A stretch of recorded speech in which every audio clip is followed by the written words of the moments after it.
Hello, my name is Ebony, and my article is over exploration of workplace bullying, emergency and critical care nurse in Cyprus. Workplace bullying is a persistent issue that can affect employees' mental health, job satisfaction, and overall work performance. In critical care emergency setting, the stakes are even higher as the work involves high pressure, life or death situations. For example, workplace bullying can affect emotional and psychological impact on staff, can create anxiety, depression, burnout, and impact on job performance and staff turnover. Stated goals or purposes of the research study. Investigate the effect of workplace bullying in private and public emergency and critical care settings. Identify potential solutions to reduce workplace bullying, like creating a clear anti-bullying policy, promoting open communication, creating a supportive work environment. The goal of such bullying behaviors is often to diminish the victim's self-worth, isolate them from the team, isolate them from learning, push them out of the workplace. Summary of major themes of the relevant supporting literature cited in the research article. Brief background, what's already known, previous research studies, and relevant research.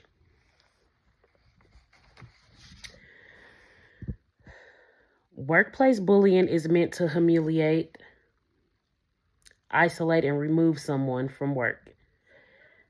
Actions are intended to harm an individual emotionally, socially, or professionally. It can be verbal abuse, exclusion from team activities, or decision making.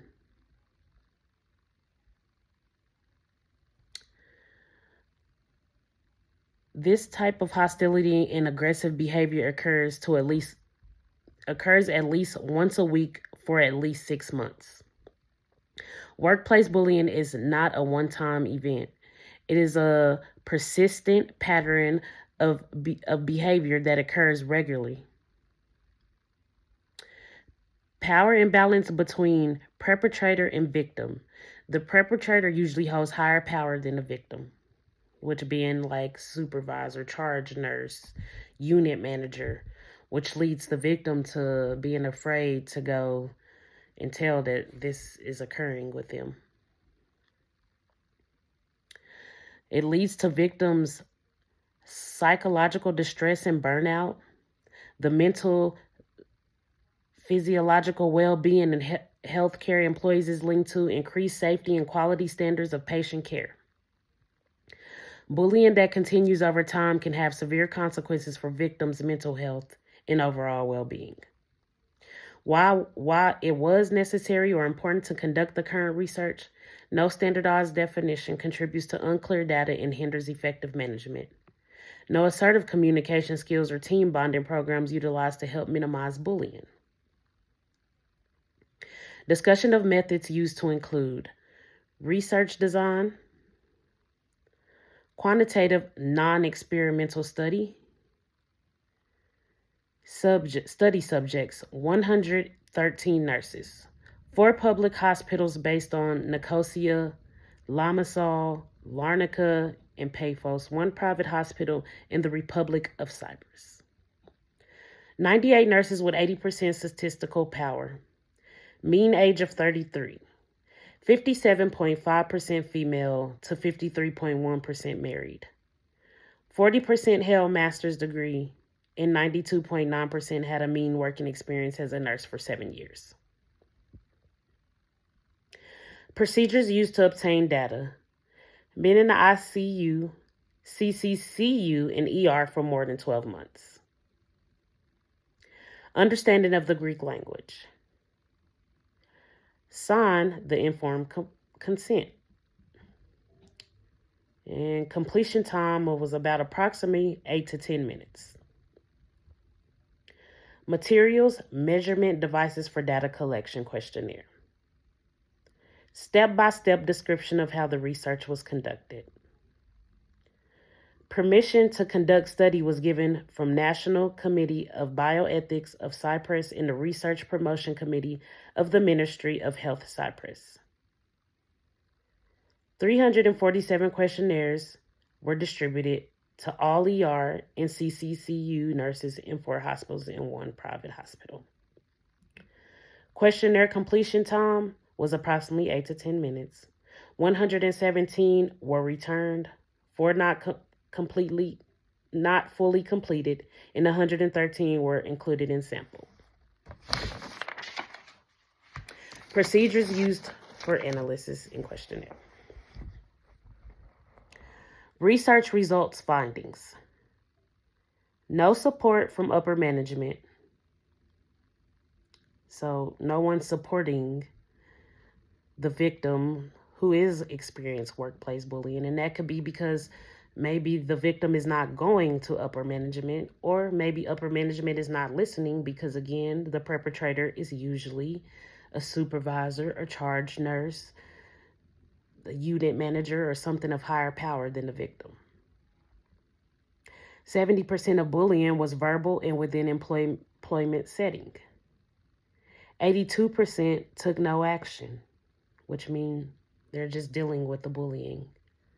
They're not letting anyone in. They're not telling. They're not going to higher management, being afraid to be looked down on. 91% didn't ask for support from upper management. Again, being afraid to go to upper management. 1 out of 4 were afraid of negative consequences towards them, which going to upper management, telling on somebody that's in a higher power position, they're afraid to get negative consequences.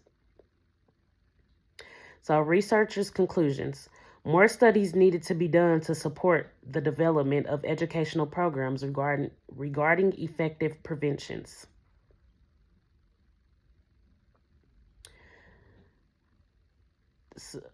Discussion of your personal thoughts about the important implications of results for nursing practice. Workplace bullying takes place in the form of extra tasks, withholding important information related to one's performance, interruption of one's work, and exposure to gossip, negative rumors, and lies. Research weakness, potential bias that could affect results. Low responses rates. Nurses may be reluctant to participate when they are victims. People's perception of bullying can vary in different settings, give a different perception of holistic environment. These programs should not only address the recognition of bullying behaviors, but also equip healthcare professionals with the tools needed to respond and to prevent bullying. Additionally, these programs can promote healthier work environments, improving staff well-being and patient care. Workplace bullying in private and in public emergency and critical care settings can have severe consequences on the mental health of staff, patient care, and overall organizational performances. Addressing the issue requires comprehensive strategies. A collaborative and supportive work environment is essential to mitigate bullying and to ensure the well-being of both staff and patients.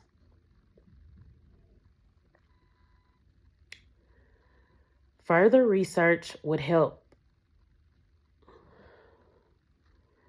to retain the most effective strategies and educational interventions to prevent and mitigate workplace bullying in nursing and in other healthcare professionals. So when it all sums it up, it's just they need to take more steps and implement more work environments where we are creating a safe, non-bullying workplace environment.